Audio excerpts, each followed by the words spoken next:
up, world, and welcome to an all-new OH.Report video podcast streaming to you live and free from our world headquarters right here in downtown fabulous Mansfield, Ohio.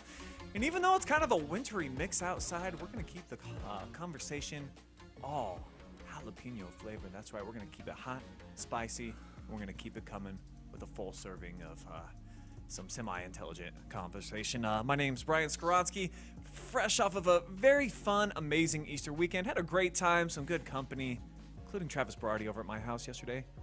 Say hello to the folks, Trav, and tell them how you spent your weekend.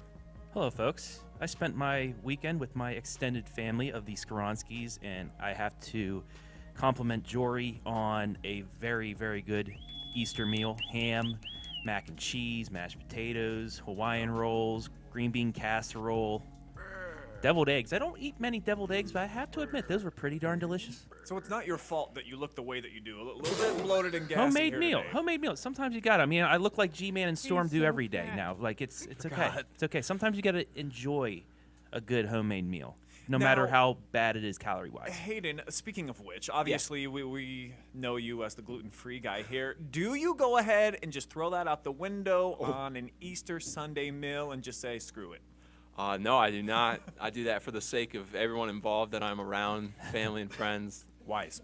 They don't need to be there for that, but I do gotta say, it's one of those holidays that I can still eat quite a bit. My brother-in-law smoked a ham yesterday. Smoking. And it was phenomenal. Delicious. So, I mean, calories don't count on the holidays. Right?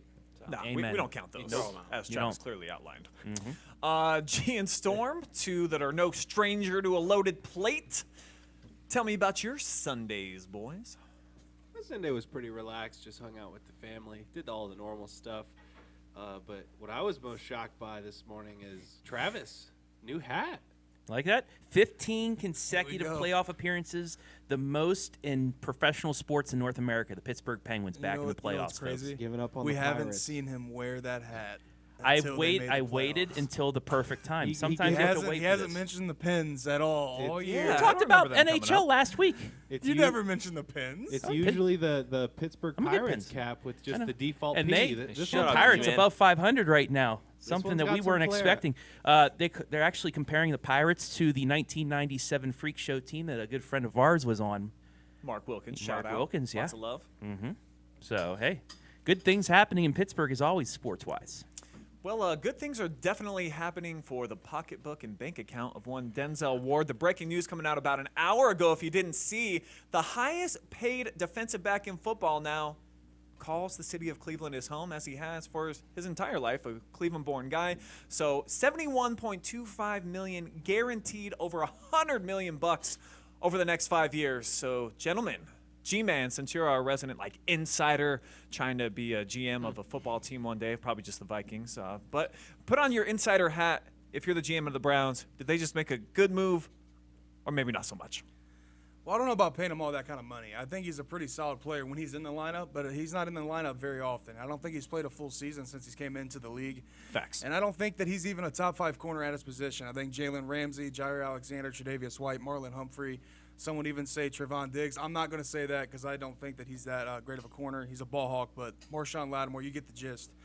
I think he's a very solid player when he's in the lineup, but paying a guy to be the highest paid cornerback, defensive back in NFL history at this point in his career, when he's had the injury bug a couple times, hasn't even played all 17 games or 18 games in a season. So I like re-signing him. I don't like the money. So I would say he's a good player, but not for that kind of change. All right, let's get the Pittsburgh Steelers fan perspective here now, guys. You see that we're giving up a truckload of money, maybe a couple of truckloads for over $100 million bucks.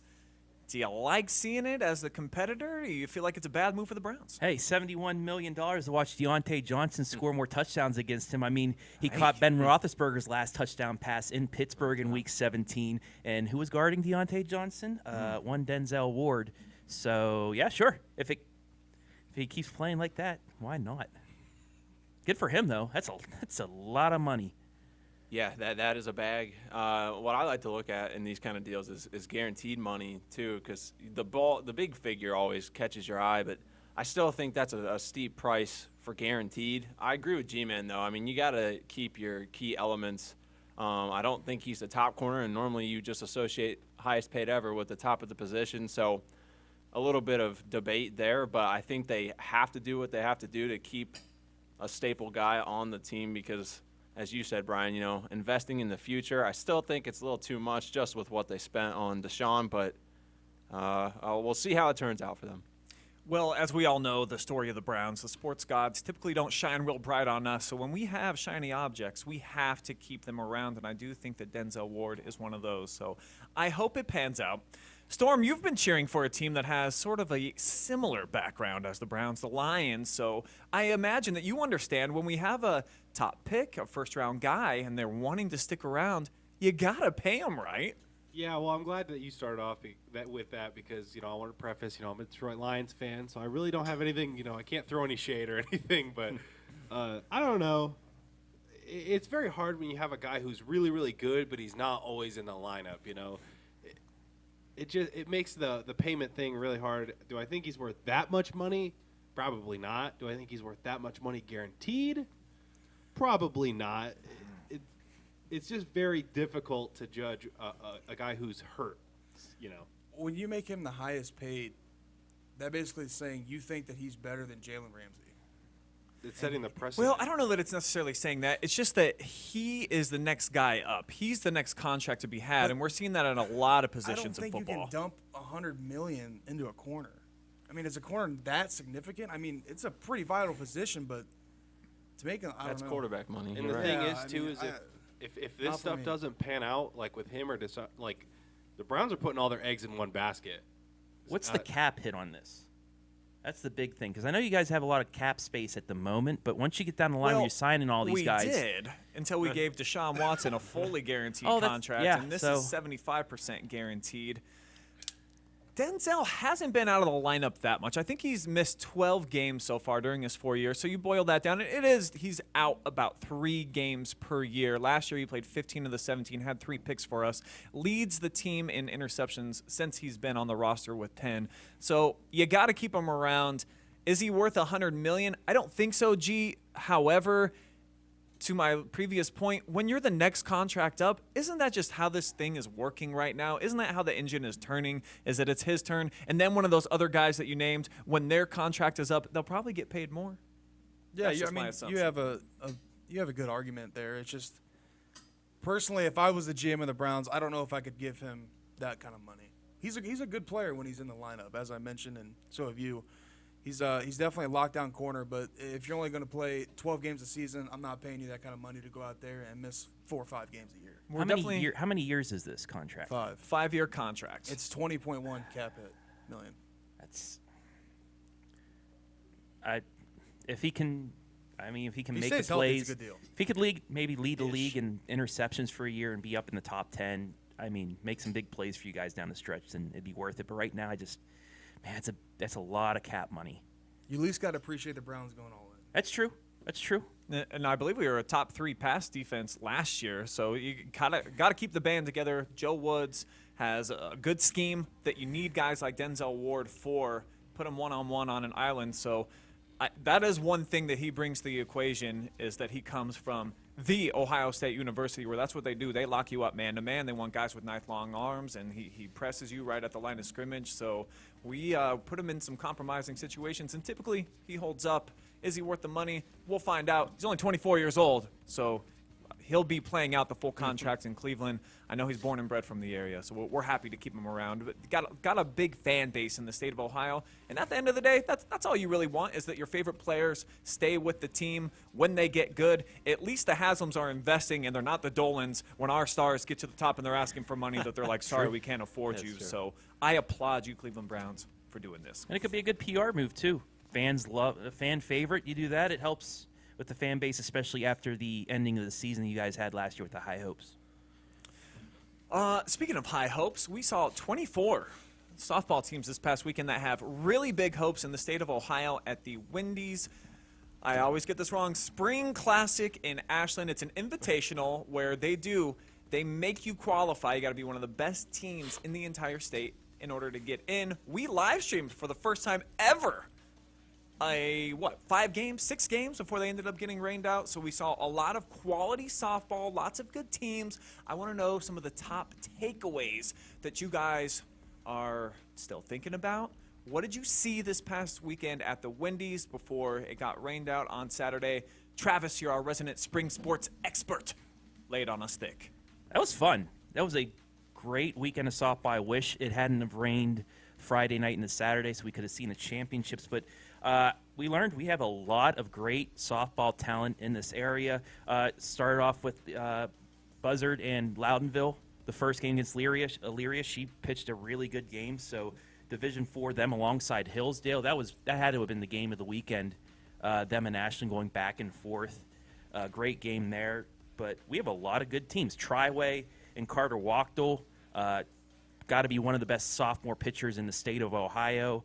Them going up against Madison. Madison, a team that, they were making some defensive mistakes going into that game, but they played really good. They had the winning run at the plate despite only having one hit, and that one hit coming with 2 outs in the 7th inning. So Madison's looking good. Ashland, another legit contender. Hillsdale, like I said, them with Loudonville in that district in Division IV. If the winner of those two, maybe in a district championship, has a chance of making back to Firestone Park. So a lot of great softball being played, a lot of state-ranked teams that were there. The top 2 in Division II, Madison was number 10. So, great talent shown, and it showed that there's a lot of great talent here in the area as well.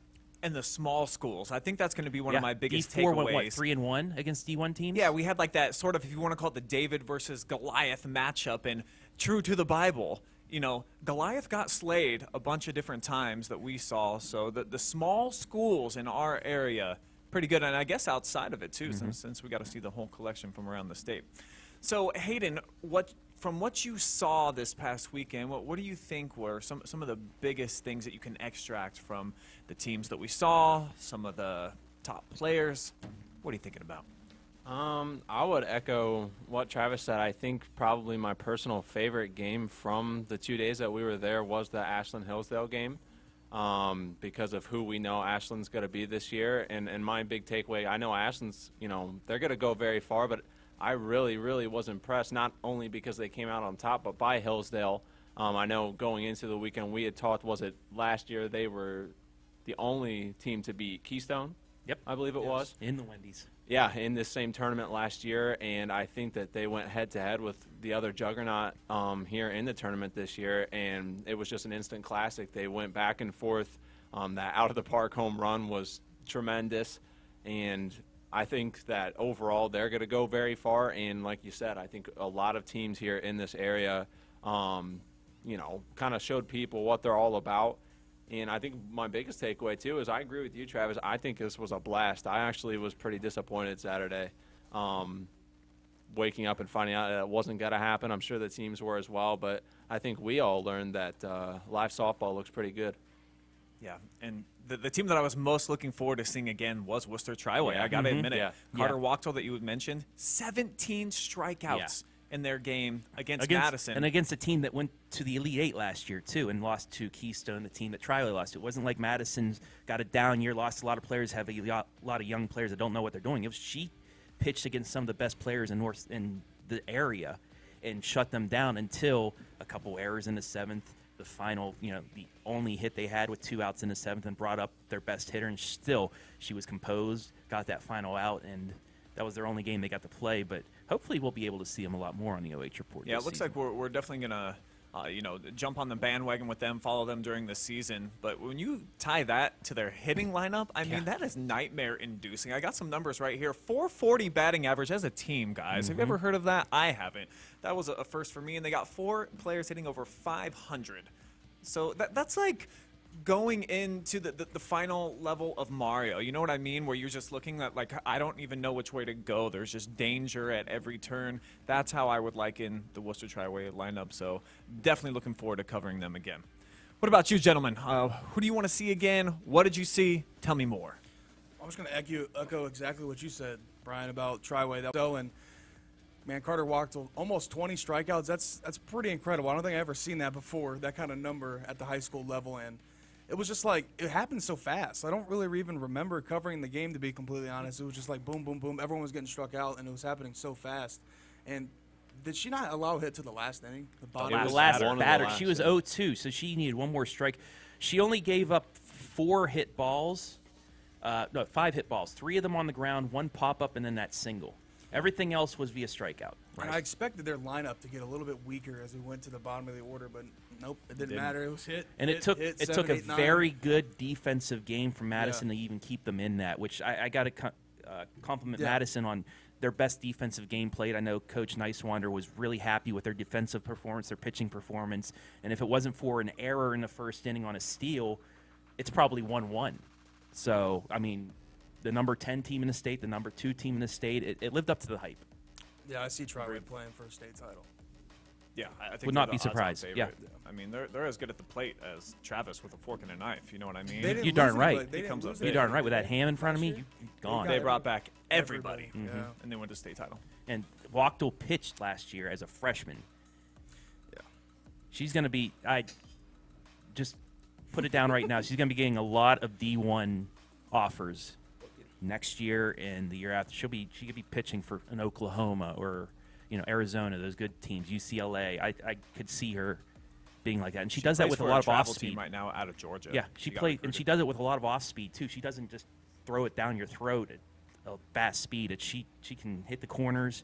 She can slow it up. She can speed it up a little bit, and it's just very frustrating facing somebody like that. I don't know if there's anything left for me to say. Travis said it all. Sorry, I got excited about We'll this. move on. It was a fun weekend. I was looking forward to doing something like this, and I think it was very successful. All right, well, very successful weekend for the OH Report, I would say, out at the Wendy's. But then you look at Major League Baseball ratings and attendance, not exactly setting the world on fire. However, our own Hayden Gray thinks he may have a solution. How do we make MLB better, Hayden? I don't know. I was trying to think about what I would want to bring to the table as a question today, and I was thinking about all the softball we were going to talk about, and it got me thinking, all the softball that we took in high school and baseball and softball at 7 innings, and while it still felt like long enough for it to be competitive and not too short, not excessively short, I came up with the question that, do you think 7 innings duplicated in Major League Baseball would make it more digestible or entertaining as a viewer?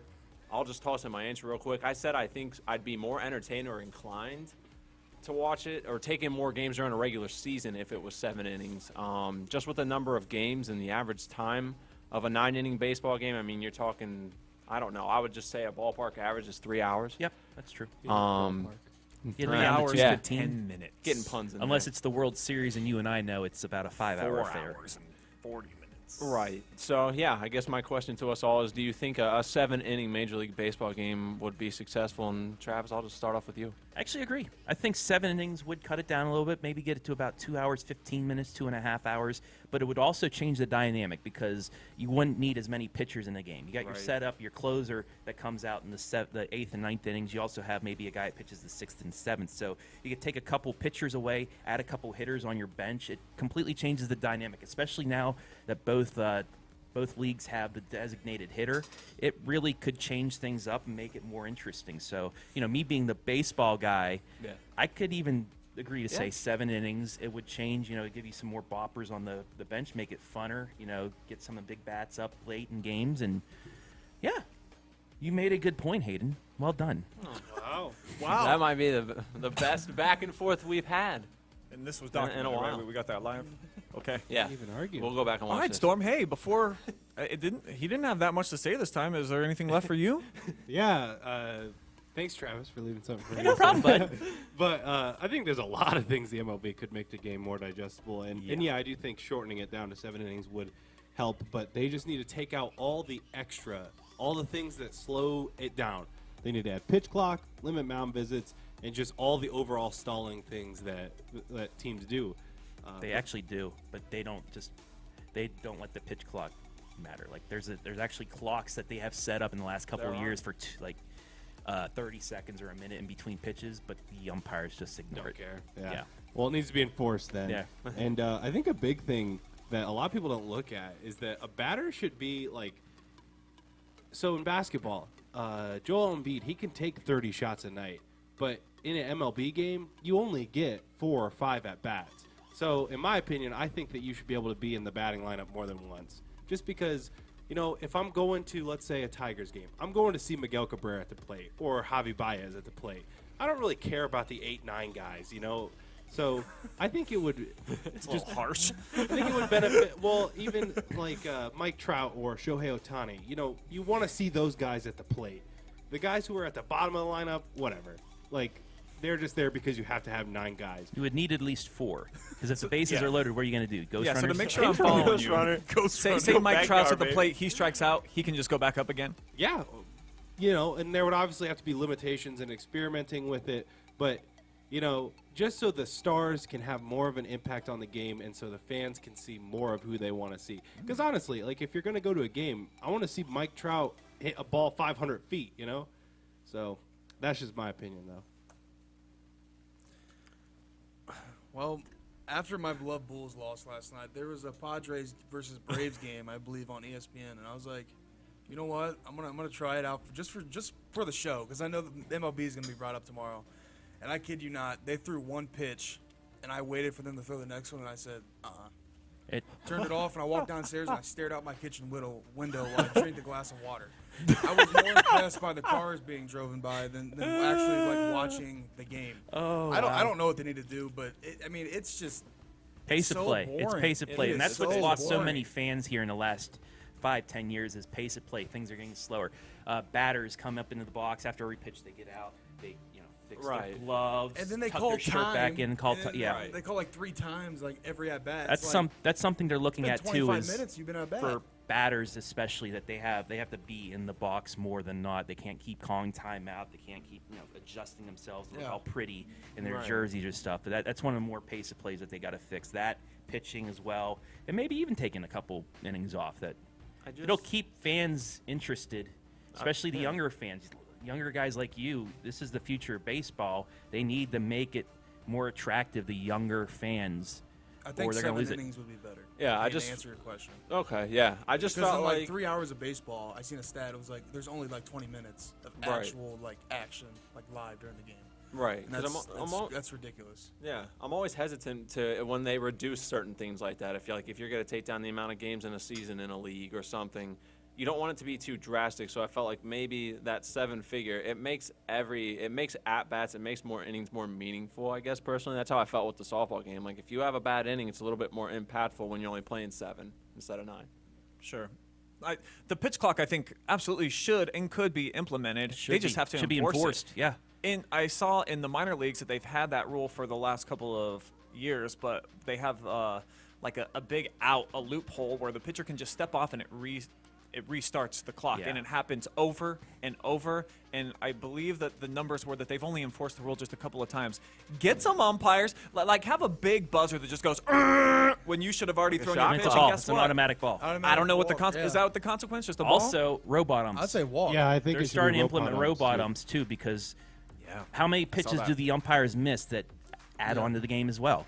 And I think It's a it little should- buzzer. It should be a walk if you I think it miss should be the a pitch walk. clock. It needs to be It like needs to a be strict- significant. Yeah, it needs to be a walk. Because if you're in the count and it's 0-2, like, do you really care about it being 1-2? Like, no, you get first base.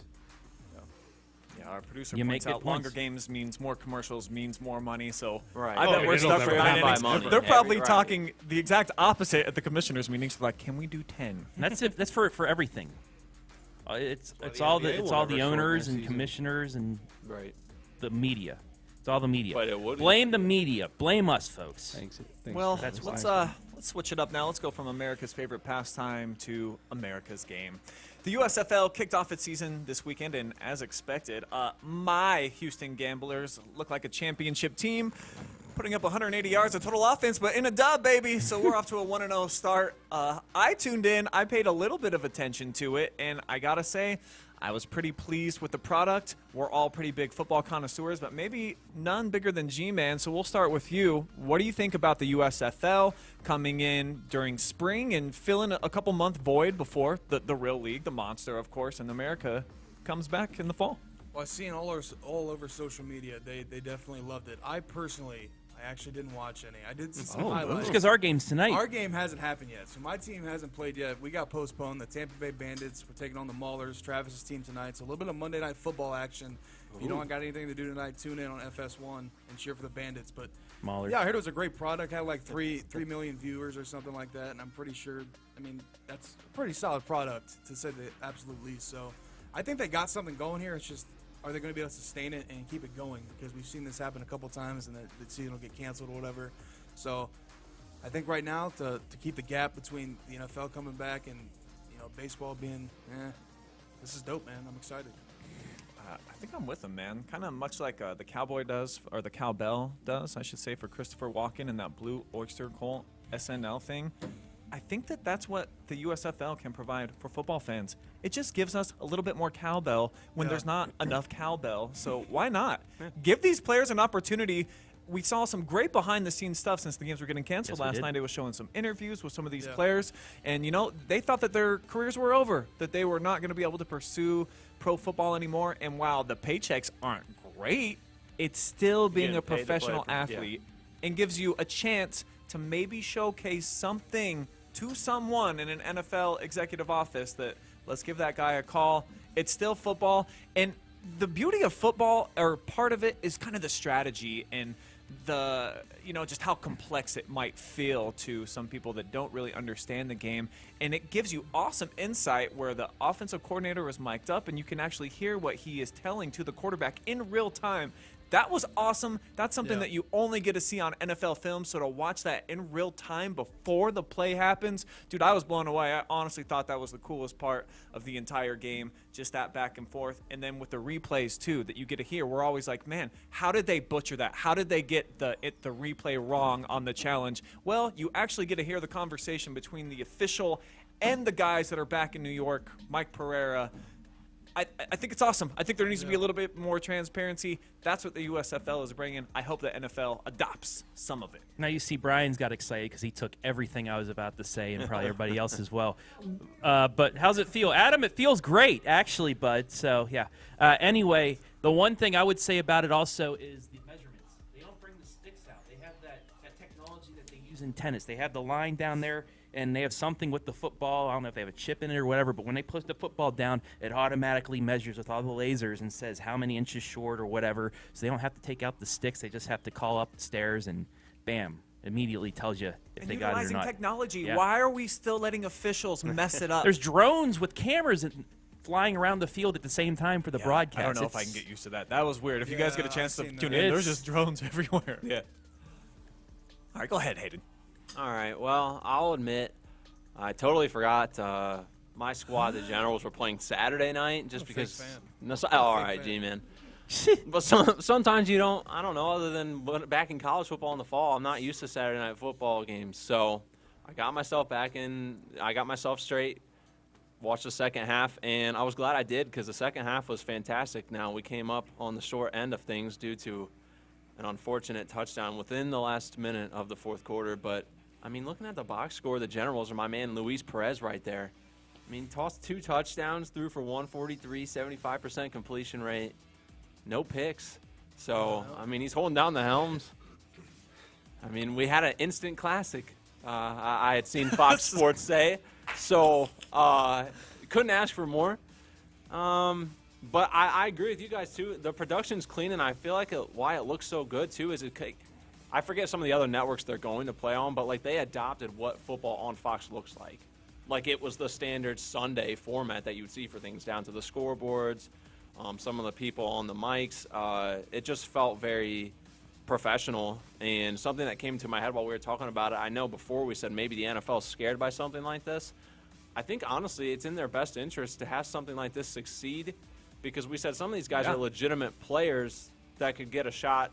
You know, in the NBA, you have the G League. In baseball, you have farm teams. There's really no pipeline other than college. I mean, maybe the CFL, but there's really not a good pipeline for the NFL sometimes, I feel. So if this could last, I think that it would be a good talent pool. And Storm, aside from your Michigan Panthers getting beat by my Gamblers, what is your opinion on the USFL? It was a great game, though. He mentioned instant classic. Ours came down to the last play of the game. It was pretty good. Yeah, Shea Patterson does what Shea Patterson does. He's been doing it since he was playing. He had 9 fumbles as a team. Yeah, he's been doing it. Michigan, since that's pure Michigan, baby. So. But Yeah, go ahead. Sorry. Here's the big thing about the USFL. I think they make a great product, but I don't understand why they would do it in the spring. Why not in the summer? Why would you want to compete directly with the end of the NBA regular season and playoffs? It makes a lot more sense to try to compete with the MLB in the summer, because the MLB sucks, kind of. Unfortunately, it's just the truth. Everything in the MLB is kind of going down while the other sports are going up. So that's the only thing that really perplexes me. I think the USFL makes a great product, and I think that this is going to, like Hayden said, going to be great for the NFL because we're going to see a lot more competition. A lot of guys who maybe got ditched too early are going to get a second chance, but the whole scheduling of it was the only thing that kind of bothered me, I guess. And they need to get that out there because the XFL is coming next year. So another league as well. The Rock's coming, man. Mm-hmm. That's what I'm excited for. I guess maybe the only reason would be if It's too damn hot. Yeah, in the in summer. Birmingham, if that's where they're hosting, that could be very, very unsafe. I guess maybe that was what they thought. You They're know going what 10 was I like your missing, ideas. though, from the USFL? Fans. Yeah, Not sure there's if you like, guys 10 noticed that. people in there? I think Tickets they aren't were that bad either. livelier, People. like cardboard cutout COVID crowds than what we saw there. There were legit 100 people in that whole Hopefully stadium. it's just because it was We need to Easter go. or Yeah, I something. don't I'm looking forward to see what I the wanna crowd see is tonight. Are they going to get much better capacity? Because I mean, it was if it's pretty my pathetic team, yesterday. Yeah. I mean, we have a really good fan base. G-Man, you they- going down to the game? Aren't they all playing in one stadium? Yep, they Yeah. are. $10 a ticket, kids get in free. That's probably a big That's contributor about to it, too. It's if you do like the high no school one really game. has a home game. You know what I mean? Good point. Like, Right. why would as I, like a Michigan Panthers fan, even though I live in Ohio, why would I drive somewhere else to watch a game? So G-Man, you heading I down mean, to I'm Birmingham? driving down for the Tampa Bay Bandits game because I care. But you have fun. Yeah, he's Getting in gotta the go car soon. right Yeah. after He's this, gotta and go. he'll be there Yeah. by the second quarter. Okay, so that's coming up tonight. You guys can pick who you want to root for. G-Man's team or Travis's squad. They'll be going head-to-head on Twitter tonight. Be a part of that banter. Meanwhile, in the association, packed crowds, of course, for the playoffs. All sellouts, duh, because it's a big-time event. And there were some incredible finishes, some great developing storylines, even though we've only seen one game each from all of these series. But I think that there's a lot to unpack and digest here. Stormy, our resident NBA fanatic, tell the folks at home what was the most exciting thing for you about where these playoffs are headed. Well, the most exciting thing I think for everyone who watched the playoffs was the Celtics versus the Nets, and how Marcus Smart and those boys on defense absolutely ran amok on Brooklyn. That was so much fun to watch, and to see the dramatics and watch Marcus Smart make the right play, not take the three, and hit Jason Tatum for a spinning game winner at the buzzer. That was just so much fun. And the Celtics, they could win. They could win that series based on their defense alone. They played versus Kevin Durant. He was 1 of 5 from 3 with 6 turnovers. That is very un-Kevin Durant-esque like. And, hey, those fans, they're getting in Kyrie's head for sure. But some other things around the league that I noticed is the Mavs without Luka are a lottery team, and they don't even deserve to be in the playoffs. So this could be a very quick 4-0 series if Luka Doncic does not come back. Giannis is arguably the best player in the league right now. He had a double-double, 27 and 16, playing with 5 fouls, and the T-Wolves finally put the league on notice. He already had 27 at that point. So, but the T-Wolves, they put the league on notice. Cat and the Ant-Man combined for 65. D'Lo has not been playing super well through the regular season, but he really stepped up, was a great facilitator, and Pat Beverly does what Pat Beverly does. He had some assists as well as playing great defense. So there was a lot of great things, I think, to take away, but the best one was the Brooklyn loss.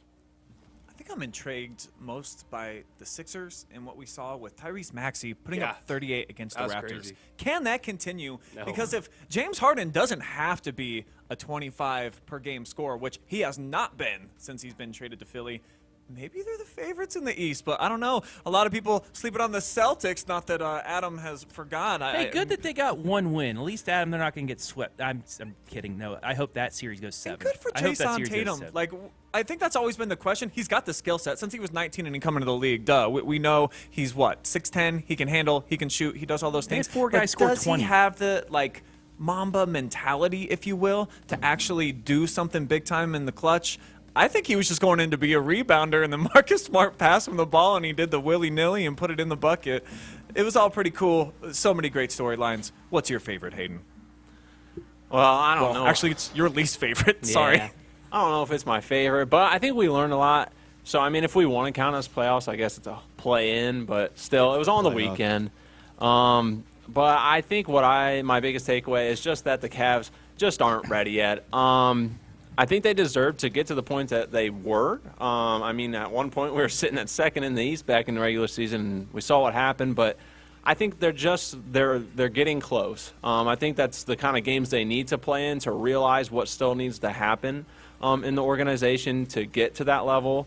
I know Storm and I were talking a little bit about just, second halves and our playmakers and how, our go-tos. And, yes, we love him because he is the future of the franchise, but Garland's got some end-of-game skills to work on. And like we said, even with Jarrett Allen back, Evan Mobley, the Hawks were just still too much. They weren't too much for the Heat.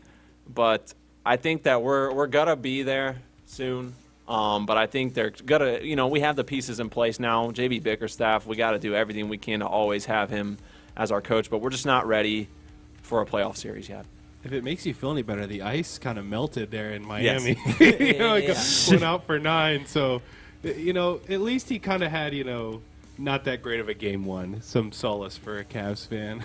Yeah, that's what happens when you get into Jimmy Butler's face early on in the game after making one shot. They step it up. But, I just hope everybody had fun their first games. Not a huge NBA fan, but I had fun watching it. The end of that Celtics-Nets game, I hope that goes 7. As an outside fan, I think Adam doesn't want that to go 7 because his blood pressure will probably go through the roof. He does. Yeah. I mean, it's a great series. I do want to say G's team kind of got shafted. Giannis, that should have been a 6th foul. Somehow they called it the other way. Like we saw the picture. That's a 1-point game. We were talking about this beforehand. It's a 1-point game. If it goes the other way, the Bulls are shooting 2. Giannis is out for the rest of the game, and they might be able to steal game 1. But I'm gonna let you take this over, G. You guys competed. That's all I care about. I didn't expect us to even win a game or even be completely close, to be honest, because we played the Bucks 4 times this season. I think they beat us by 20 every single time. So I expected to be absolutely destroyed. Turned on the game, was watching, and we were kind of getting blown out there in the first half. I was like, typical. Yeah, they're down 20, weren't they? They just started coming back. Yeah, they were down 20. They came back, but I think they got a little bit of a recipe here. I know that the Bucks kind of shot pretty bad from the field too, but we also did. We got a couple scores that were pretty bad from the shooting, field goal percentage-wise, but that was a 6th foul. Okay, yeah, that was a 6th foul. He's out of the game. You're going to hear the refs are going to say, "Oh, well, it got under it. It was the box out." No, Giannis reached over him and forced him to bend over in half. He literally pushed on his back to get more. It was like an NBA champion gift foul that they gave him because it's Giannis or something. I don't know, but I don't know if we won the game because the Bucks are still a great team without him. But every time he was off the floor, that was when we went on our runs, and I think we could have pulled it off. But would you be happy with taking at least a game? Yes, if it goes 5, I'll be happy. Versus the Bucks, yeah. Well, yeah, you would be happy because you guys are going to be in Chicago possibly for that game too. So, I don't know. I'm happy they can hang around, I think. We'll see. Well, to get a credible perspective on this, let's welcome in the mayor of the streets of Mansfield, the very talented and opinionated Effie James. Eff, I know that you digest a lot of the NBA. You take it in. Give me, actually, I'm going to throw it to you a little bit different. Who do you think is the NBA title favorite? Give me a couple, maybe a team from the East and a team from the West that you think head and shoulders, or at least the best right now. That's tough. Well, one of them is tough. One is not. The Milwaukee Bucks are the most complete team in the NBA. They have weapons and they have what they call weaponry on both sides of the ball.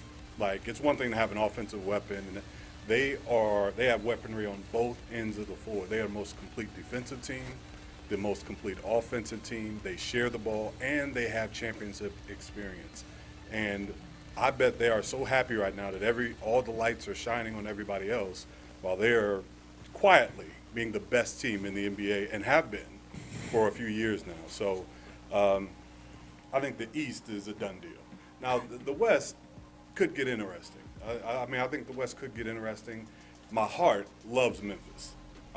John Morant. That's a team I wanted. I think that they're such an exciting team to watch, and John Morant has, he's one of those revolutionary type players that he pushes the game forward. Like when Steph Curry really came of age, he moved the game forward.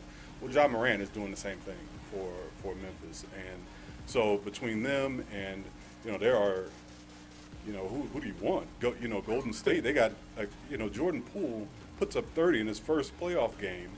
And, what is he, the fifth option on that team? I mean, they got former number 1 draft pick in Wiggins. And, I mean, they are absolutely loaded.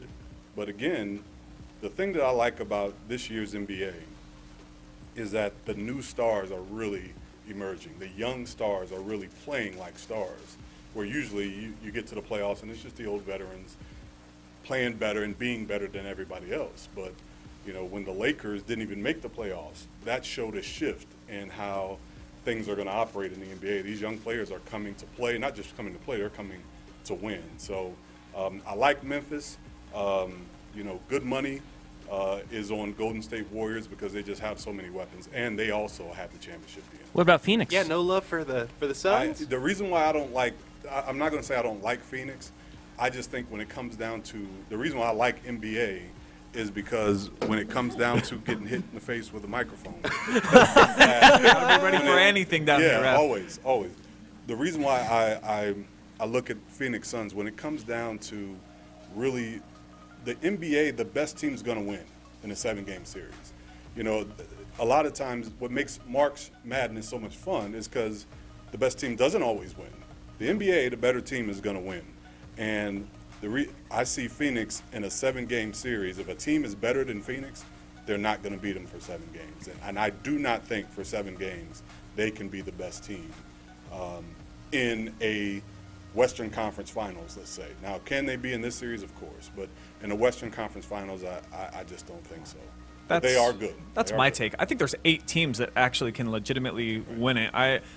I include a few more in the Eastern Conference. I'm not just the Bucks, and then everybody else is just groveling at their feet trying to pick up scraps and W's. I do think that the Heat shouldn't be overlooked, and the Nets still probably can get it together. And if not them, Talented. maybe Boston.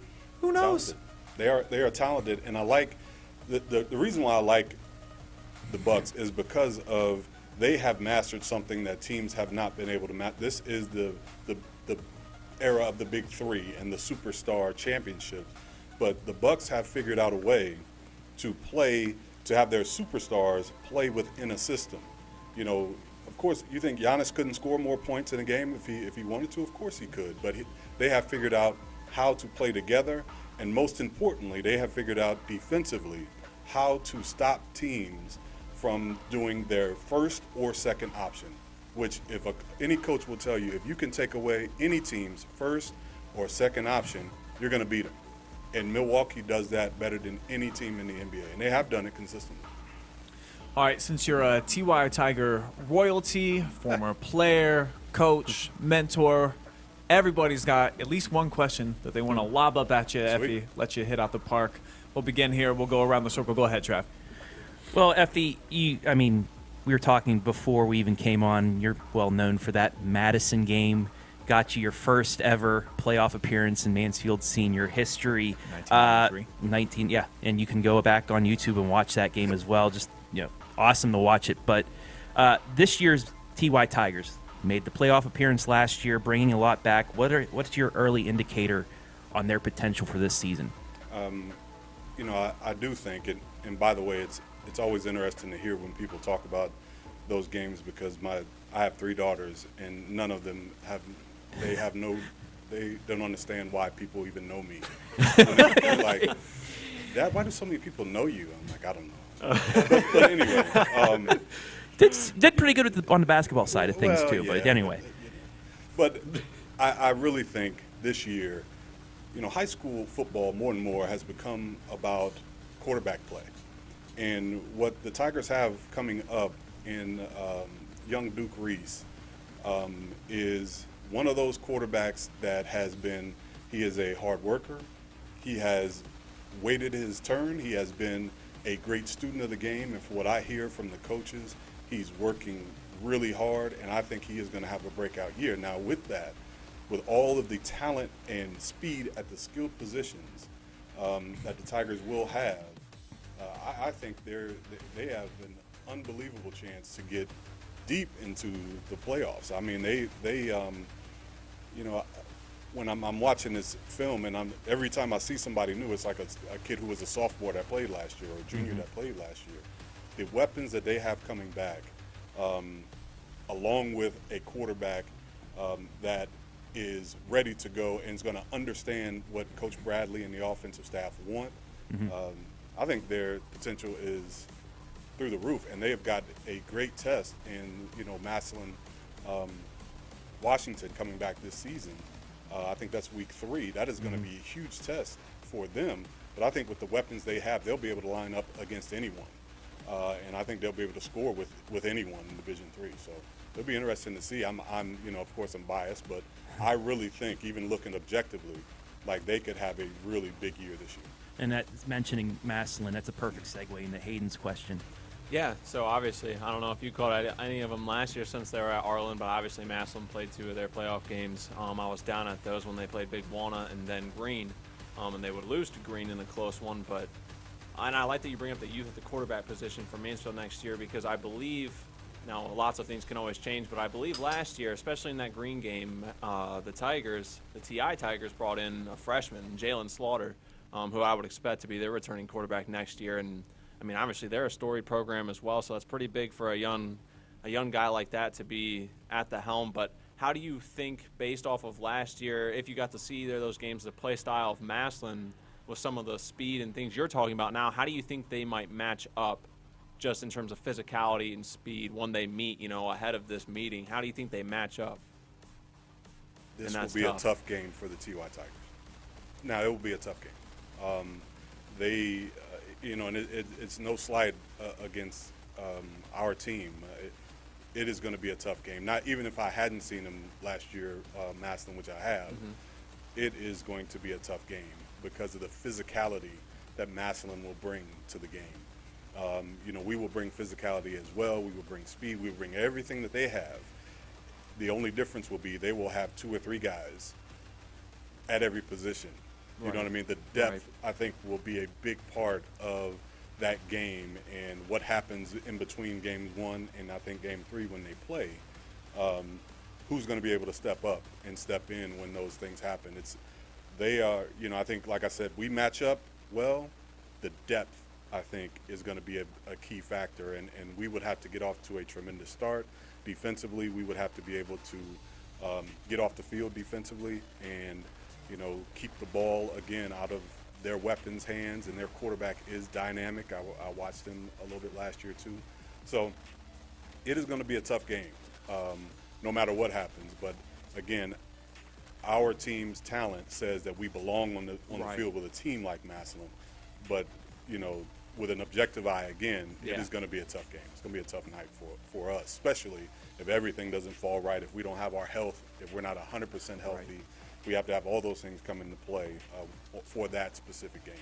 Yeah, I definitely agree with you. I think that's a smart move by them to make a schedule move like that. I think it kind of shows where you're at as a program, and early in the year, it'll give them a good gauge. Absolutely. I think it's a great pickup, and I know Coach Bradley wanted this game for a long time. He's been trying to get it for a long time because he knows that how that game can transform your team, win or lose. Exactly. It could give you a boost if you win it. It can point out some things, and your kids will be motivated to get better if you come up short. So it's a great game either way. Sure. Yeah, and everyone kind of had questions about sports today for you, Effie. But I know there's a man beyond the gridiron. I know that you're very active in the community. So I was just kind of wondering, what does Effie James have going on outside of sports? Oh, geez. Wow. How about that? Well, a lot that we're probably going to get into here in a minute. Yeah. Well, there's a lot, and this weekend, and I heard you guys talking about Easter weekend, and I had a really enjoyable Easter weekend. Got a chance to spend time with my family, both sides of my family, and my wife and I. We're up to 9 grandkids right now, so it is, the weekend was a blur. I remember kids running around the house. I remember eggs being thrown at my head and all of that. But it goes fast. But I really enjoyed the time. But for the most part, I do what this is gonna sound bad, but I do what I want. Hey, why not? I wanted enjoy to things. write a stage play, a musical, and I did it. I wanted to, my job, official job. I'm a college access director at senior high, and I help kids get into college. I wanted to do that, and I'm doing it. So I'm in a blessed position to be able to, my mind and my heart wants to get involved in something. If I want to call a game with my homie here, Brian, he calls me up and we do a game together. So I'm in a blessed position to where I'm able to do a lot, and I love the Mansfield community, and I try to do as much as I can for my community. I'm proud of it, and a lot of times people bash the community where they're from, but I love this town, and I don't think there's a place I'd rather live. Let that be a lesson to these kids, though. Just do what you want, as long as that's not like getting ice cream with marshmallows and then a whole bunch of Twinkies on top. If you're doing something productive, Right. it's a good thing. Absolutely. That's what G and Storm want, though. I see actually them over hate there. Twinkies, Like, so- I don't really, Really? I don't really like Twinkies either. hey, honestly. we were talking about this last night. The apocalypse happens. You're gonna have Twinkies and Peeps. Those are the only things that are probably gonna survive. Are you gonna be able to survive off of those? Yeah, I don't know if I could do the Peeps. Dirt. Yeah. Roll it in, Eat a stick or something. Yeah. some bugs. Well, let's get back on track, Effie. Back to the Please. gridiron. Please. We're going back to the gridiron. What does Tiger football mean to you? Kind of talk about the community. What's it mean Yeah. to the people around here in this area? Tiger football right now has it's carrying the banner for Tiger Athletics. To be honest, it's carrying the banner, and Coach Bradley and his staff have done an outstanding job of renewing that Tiger football spirit here. So they are right now, they're carrying the banner, and a lot of our other teams, and we've long had struggles with our club sports and things like that, but with Tiger basketball not being at a place where I'm sure Coach Sykes and his staff wanted to be, they will be back, but right now they're not. So the Tiger football team is carrying the banner, and one thing I've noticed is we have loyal fans here in Mansfield, and they have seen the highs and lows of Tiger Athletics. But right now, everybody, Choky Brett, now Brian always plays around and calls me the mayor, but I call Choky Bradley the mayor. And I keep telling him, I said, you should run now, man. The iron's hot. You should run right now. Because he has done so much, and he is a Tiger for life. He loves it. He literally, if you know anything about what high school coach gets paid, you do it for free. But he literally would do it for free. He loves these kids. He loves his job, and he loves his community. So I am proud of what he's been able to accomplish. But overall, I think the community enjoys. I know when I go out of town, I enjoy talking about our football stadium and how One it's of the so best unique. in the state. Yeah, you come. It's a highlight when you come into the city of Mansfield. You're able to see down into it when you come. It's a highlight. So I think our community still loves Tiger football. I think they always will, and I think the product that Coach Bradley puts out every year is proof that we will always have Tiger fans, and they are carrying a banner right now for this community. I think it's a perfect way to put it. When I first started working in media around here 13 years ago, it was Tiger Hoops is the flagship program, period, of any sport that we have here and around this area. But they just haven't had any results for about 10 years. They have not done anything for about a decade, whereas Tiger football, as you said, it's kind of filling that void. They're the ones making state championship runs, and it's because the guy who's at the helm, Choky Bradley, is uniquely qualified. He's the perfect dude for that job. Probably could run for mayor and probably would win. I think that's a good point.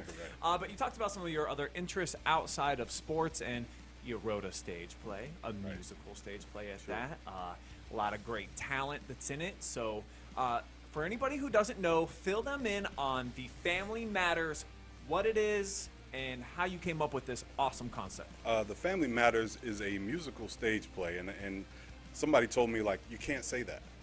You can't call it a musical stage play. It's either a musical or it's a stage play. Sure you can. And I said, well, I do what I want. He does what he wants. There you go. You just made it up. Yeah. I do what It's I a want. fusion. And I didn't want to call it because it's more than a stage play, and it's You know, it's not just a musical, it's a musical stage play, but it's called The Family Matters, and it's really about just that. It's about matters of real families and a lot of different issues that families deal with and work through.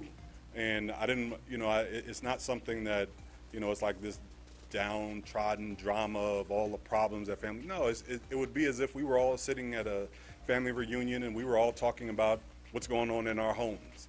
You know, and that's really what it's about. And there's a lot of laughs, there's a lot of fun. Yes, of course, there's some serious issues, but at the end, it's a story.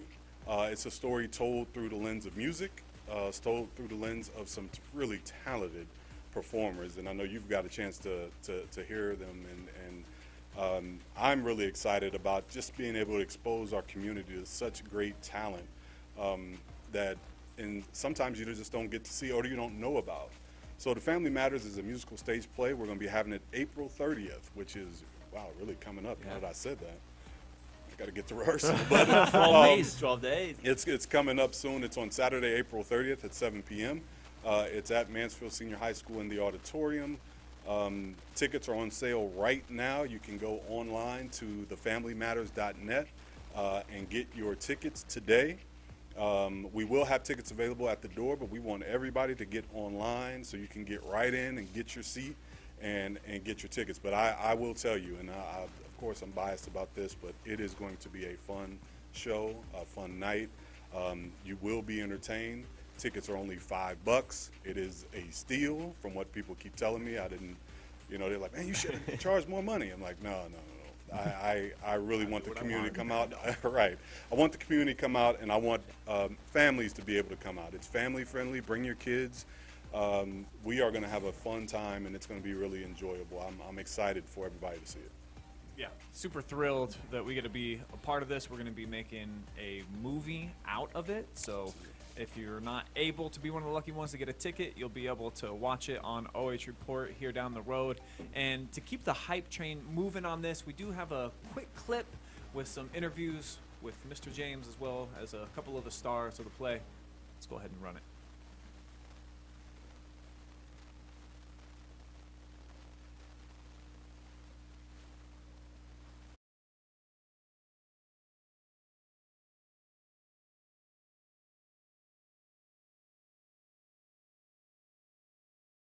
Characters to life. So they tell the story, but the music is kind of like the foundation to all the different stories. So if I was going to give my money, it would be for the music. And while you're there, you'll hear a great story as well. He wants to bring an experience, not only with the dialogue, but with music and talent and those things that draws the attention of everybody who's watching. And he always wants you to walk away with something you've learned, something you can do different. And this one kind of hit home for a lot of us. Even in our own home, we are a blended family. So I'm glad to be a part of this production. Somehow, he finds a way for me to be here to make people laugh. And somewhere in the middle of what we're going through, we have to laugh. It attacks several different aspects of what we see in life nowadays. The blended family, the mixed relationships, these are things that are here, but at the center of it all, Mr. James is really trying to bring out is that God should be at the center of everything. And if we allow ourselves to have that relationship with God, He will help these relationships, He will help these things to come to a better fruition.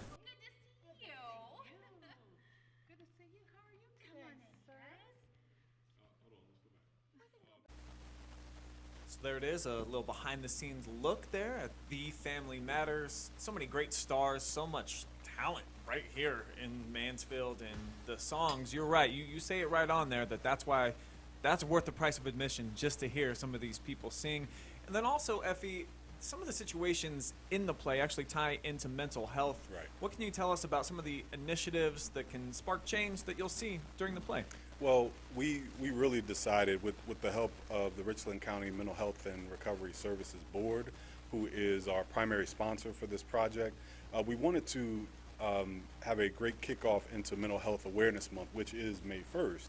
Our play is on April 30th, so we're going to kick off Mental Health Month with this production. And so much of what goes on in families is things that are unsaid and undealt with. And all of the what I call plot twists in our musical have to do with people asking for and receiving help from many different areas. So, you know, it really ties into how important it is to deal with your mental health, asking for help when you need it, and then accepting help when it's offered from all different areas, professionally, personally, family-wise. A lot of people can help you from different areas. So, you know, I'm so happy that the Mental Health Board decided to partner with us on this project, and we are really going to try to kick off Mental Health Month in a big way with this production on April 30th. All right, plug it one more time. Where can people go online and get these tickets? www.thefamilymatters.net. It is open. You also can get to see some character bios, and you know they're putting more stuff on that website every day. But you also get a chance to read about the cast and the story itself. But you can buy your tickets right on the first page as soon as you open it. You can buy tickets. You can buy general admission. We do have VIP seats available that are available for people. If you want to come, you get reserved seating, and also you'll be invited to the cast, what is a cast reception for our cast and crew afterwards, a dinner reception. So our VIPs will be invited to that as well. So all of that is available on the website, thefamilymatters.net. VIP tickets will be worth it. Very engaging cast. I overheard a couple of the conversations going on behind me during one of your guys' rehearsals. There's some funny people. Yeah. I tell you what, your wife would be, I think, right at the top of that list. Yeah. No question about it. All right, the great and powerful Effie James joining us here on set. Thank you so much for the time, Effie. Thank you guys. Looking forward to being part of the Family Matters. But as I look at the time, I got my haircut scheduled for about 10 minutes from now, so I got to get on the road if my butt's not in that chair. Amy's just going to move me right off of her list to the next one, so I'm going to let you guys close it up. I'm out. Happy birthday, Mikey. Yeah. Happy birthday, Mikey. Enjoy the dancing rabbit.